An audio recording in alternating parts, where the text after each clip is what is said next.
Hezký dobrý páteční podvečer, milí přátelé, dámy a pánové. Jsem rád, že jste tu se mnou, že se zase po týdnu vidíme a slyšíme.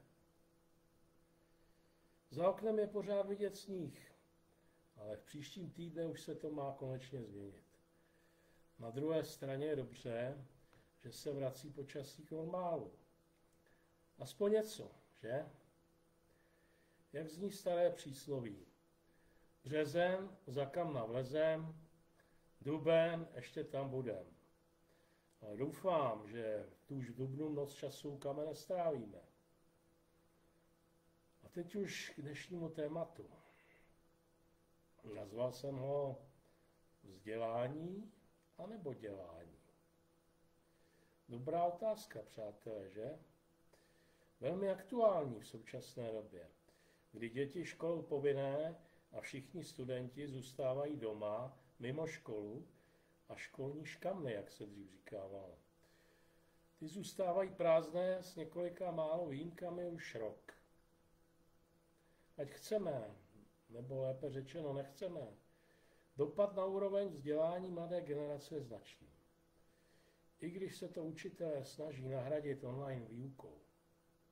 A co víc, statistiky nám říkají, že 10 000 žáků v naší republice je již celý rok úplně bez vyučování, což je naprostá katastrofa. Poslední dobou mnozí politici, analytici, politologové a další odborníci hovoří o perspektivách vývoje naší republiky. Četnost těchto diskusí se úměrně zvyšuje s blížícím se termínem parlamentních voleb.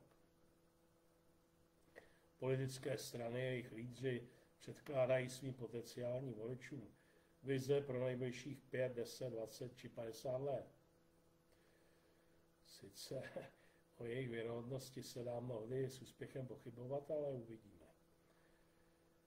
Je to chvályhodné, samozřejmě, pokud tak budou činit, ale voliči by, než se rozhodnou, je měli podrobit kritickému myšlení a podle toho řídit svůj hlas. Často slyšíme, že by naše republika měla být více konkurenceschopná ve světě. No proti tomu lze jen těžko něco namítat. Nicméně pak politici a jejich odborní poradci dodávají, že máme málo vysokoškolsky vzdělaných lidí, odborníků. S tím souhlasím, že máme málo odborníků s dokončenou vysokou školou, ale rozhodně nesouhlasím s tím, nebo lépe řečeno s tvrzením, že máme málo vysokoškoláků. U počtu absolventů vysokých škol jednoznačně převažuje kvantita nad kvalitou. Řada vysokoškoláků totiž pomalu neovládá ani kupecké počty. Nepřeháním, opravdu jsem měl možnost takové experty potkat. Čím to je? Čím to je? To zpívá známá skupina No Name. Podíváme-li se na počet vysokých škol před 25 lety a dnes, můžeme stanout v tichém úžasu, jak máme konkurenceschopnost naší republiky zajištěnou. Před rokem 89 bylo u nás 23 vysokých škol s 69 fakultami. Dnes jich tu máme 71 a 150 fakult. Ale podíváme-li se hlouběji do struktury pedagogického sboru a hmotné zainteresovanosti zejména majitelů soukromých vysokých škol, pak zjistíme zcela šokující fakta týkající se znalosti jejich absolventů. Mezinárodní srovnávací žebříčky znalosti studentů posílají naše absolventy na stále nižší pozice.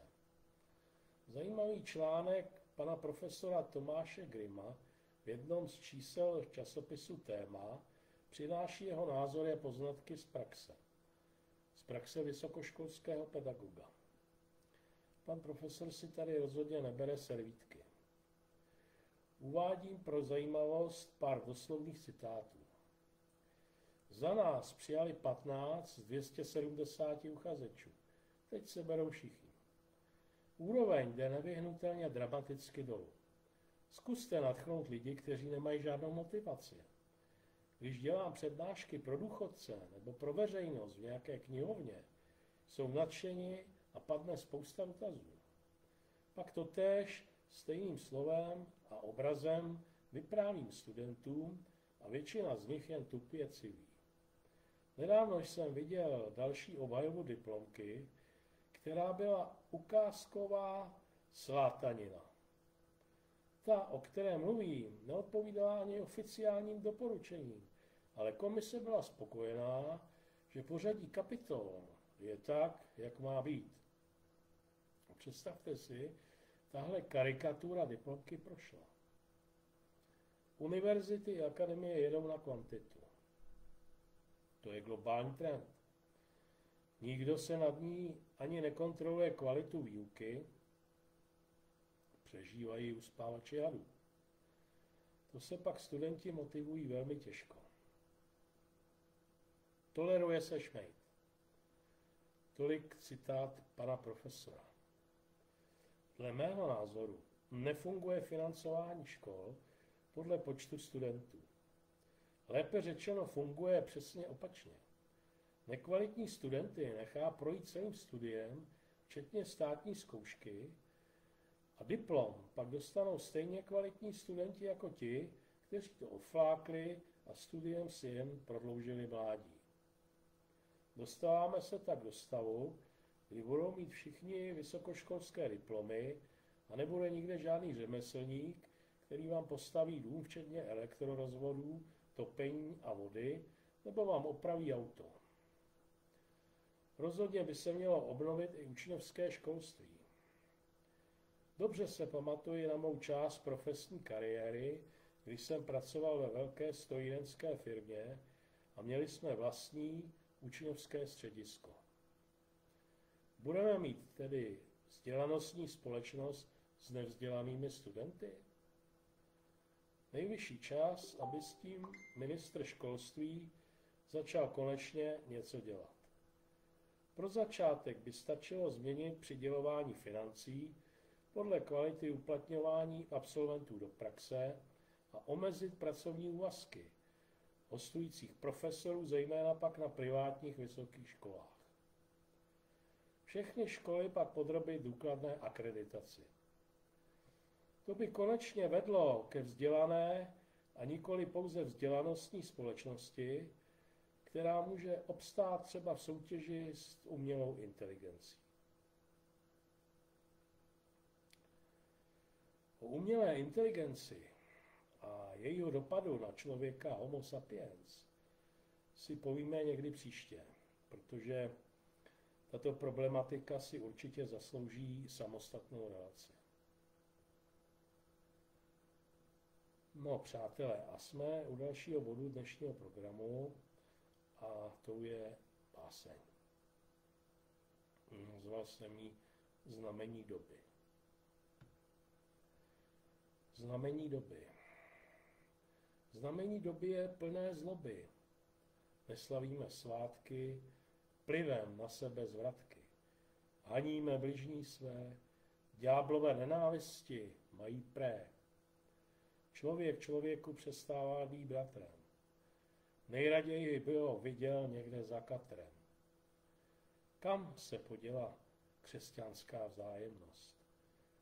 Pohlcuje jí nevraživost a zlost.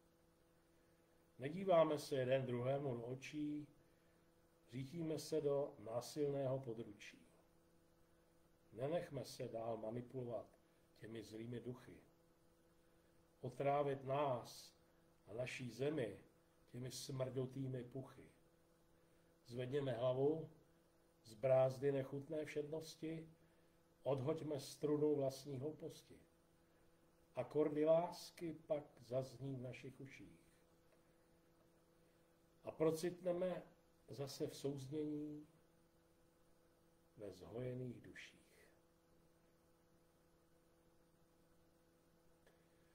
Milí přátelé, vážené dámy a pánové, jsme opět na konci našeho dnešního setkání Děkuji vám za pozornost.